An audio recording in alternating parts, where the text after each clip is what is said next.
You know, life is a handoff, so you have multi-generational appeal, and it makes a terrific time to bring back some of the most appealing and momentous brands of all time. So one of those momentous brands, perhaps, is the Teddy Ruxpin, which we've been showing. I want to address the elephant in the room, though, Jeremy, first with this toy. It looks kind of scary with those eyes that sort of, pixelate there. So what is new and updated about this particular Teddy Ruxpin? So I completely understand. As an adult, after you've been influenced by the Chucky movies for 30 years, it is easy to see yourself scared by digital eyes. But look, Teddy Ruxpin sold over 7 million units from 1985 to 1989, and that handoff is occurring today. Kids today are excited and interested in the digital eyes. We've maintained the motorized mouth, Bluetooth connectivity to iPad or any smart device where you can read stories, and it's an educational, fun, exciting toy.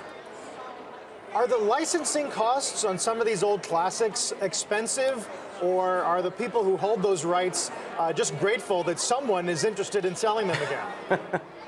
Well, there's a range, if you could imagine. If you go to the toy store right now and you look at the top 10 brands in NPD, you do find a lot of consistency year to year. Teddy Ruxpin was off the market for quite some time. So for that brand, I would say it was a reasonable deal for all sides. How about that? Cabbage Patch Kids has been on the shelf for 35 straight years, since 1982. And Pokemon is one of the largest, if not the largest, kids brand in the world. So we're in a situation where there's a great deal of variability in terms of the deals to be had out there in the marketplace.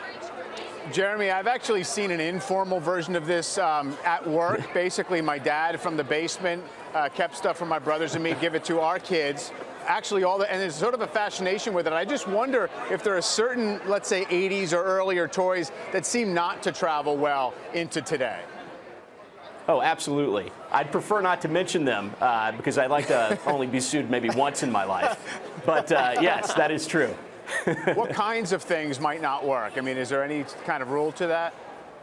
No, ultimately, if you as a parent were interested, basic play patterns and themes tend not to change very much over time. They tend to deliver to new kids in every single generation. So from Trolls to Star Wars to Pokemon to Teddy Ruxpin to Cabbage Patch Kids, you tend to see consistency in the play patterns and the themes that kids embrace. Yeah. Well, that's evident to any dad who ever shows his kids their Star Wars toys and says, hey, careful with that. The Shogun, the He-Man. Yeah. Absolutely. Get your own. Hey there, thanks for checking out CNBC on YouTube. Be sure to subscribe to stay up to date on all of the day's biggest stories. You can also click on any of the videos around me to watch the latest from CNBC. Thanks for watching.